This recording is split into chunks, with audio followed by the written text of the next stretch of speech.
shit's in the safe. Got me a spot out the way. Nigga just tryna be safe. Let's get some sports talk.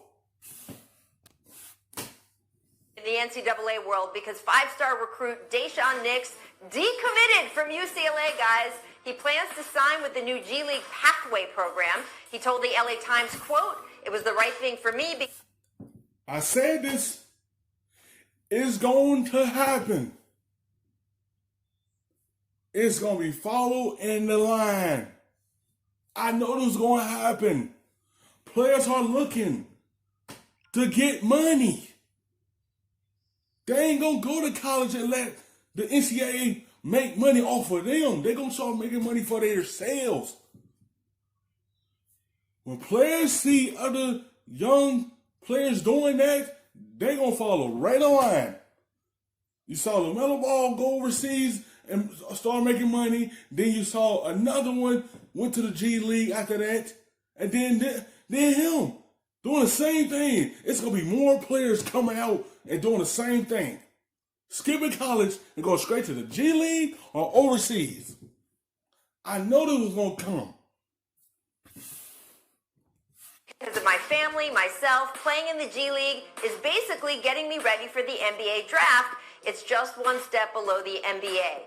And this morning, the NCAA's Board of Governors responded, basically. It says it now supports allowing college athletes to sign endorsement contracts and receive payments for other work, provided their schools are not involved in the payments. Now, the final step... They doing this because they do not want to keep losing the top players. They don't want to keep losing on them. It's pressure on them. They got to come in crunch time. And look what happened. They seeing what's going on, and now they want to follow in line and allow the players to go find a way to make money off of their sales, and they going to let them make it off of endorsements.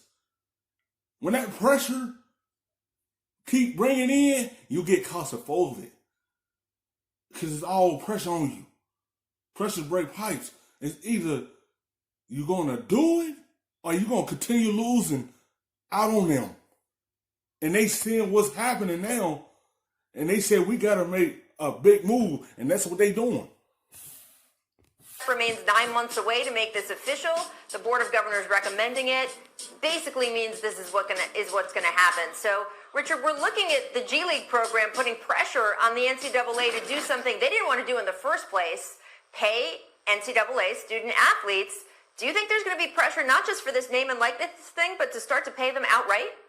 Well, look, that's what's going to happen, because what you're doing, first of all, congratulations for the G League, and to offer a kid $500,000 and to provide school if he doesn't make it. So let's say he only plays 3 years and he wants to go back to school. There is money set aside for him to go to school. The real issue here is that you're saying that kids can make money off their likeness, but the schools can't be involved. Okay, fine. So then how does that happen? Are you going to have all of these random people reaching out to these kids, reaching out to their parents, having them sign contracts to endorse a sneaker company, or having them endorse a paint company down the street? Like, you don't know. And so you can't just open up the floodgates and say kids can make money off their likeness without regulation, without a plan, what you can do, what you can't do. And I know that that's coming, but just to say, oh, they can make money off their likeness as long as the schools aren't involved, well, show me how that works. Show me an example of what is okay so people know how to go about. Because last thing you want to do is have a kid show up and then have them become ineligible because the rules weren't clearly defined.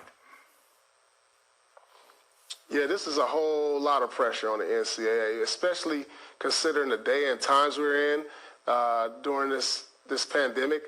You know, a lot of these kids' parents probably can't even go to work right now, so you have to think about that. And you have an opportunity to go somewhere in this D-League program, make six-figure salary, get some endorsements. I mean, it's a lot of pressure on them right now because of the circumstances that we're in currently. And then it was going to be some pressure on them after a while.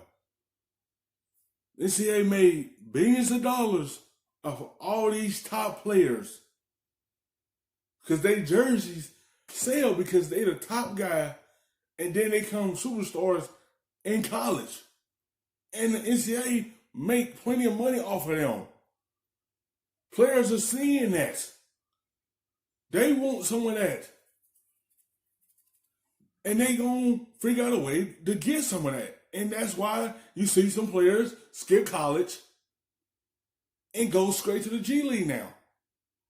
You just seen a player decommit from UCLA to go to the G League. And then they are looking like, we got to do something because we going to lose more players because they seeing what happened with these top players and they going to follow right behind them if they don't do something now. We don't even know what's going to happen come this year as far as college sports. Right. And so if you're telling me I can just go to the D-League and we don't know if the D-League is going to play out, but currently kids are signing endorsements. We know, as we saw Jalen Green sign an upper deck deal, and so he'll have money in his pocket. Absolutely. And look, the NCAA didn't even want to do this name and likeness thing. They fought it tooth and nail until the California legislature forced their hand. Now they're rushing to do it to try to compete with the G League. It will be interesting to see how it unfolds. Let's get back to the NBA because, well, if the NBA had regulations like soccer, the Knicks would actually play in the G League. But instead, today, sources confirming to our Malika Andrews, the Knicks will be keeping GM Scott Perry for another year. Perry's current deal was set to expire this Friday. New Knicks president Leon Rose lauded Perry in a statement to the media, saying he looked forward to building a winning team with Perry. He called him well-respected. They better put a winning team together because he's going to be at the door. Because it's time for the Knicks to start winning games. They probably going to get him one more year, and that's what they're doing. To see if he could turn it around and have this team winning again. Because if he don't, he's going to be out that door. They're going to try to find a GM that could build a culture and get the Knicks from the grave and get them out of there to start winning again and be a top team in the league. Smart for the Knicks to keep Scott Perry as GM. Well, I think you have to start off with just trying to find some consistency.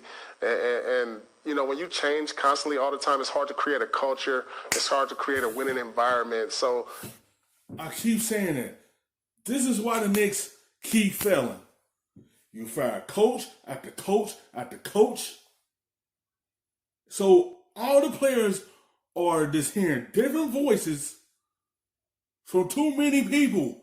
You have to keep something established and have that same voice there so you can build something. That's why they probably ain't let the GM go yet, because they trying to have some consistency of having that same voice there. But the Knicks don't keep the same people there. And the players are hearing a lot of new voices every damn second. You gotta keep somebody there. you know, when you keep someone around long enough that can create some consistency, I mean, it's moving in the right direction. I'm tired of seeing new coaches, new GMs all the time for the New York Knicks. No, I agree. Scott Perry, every interaction I've ever had with him has been a positive one.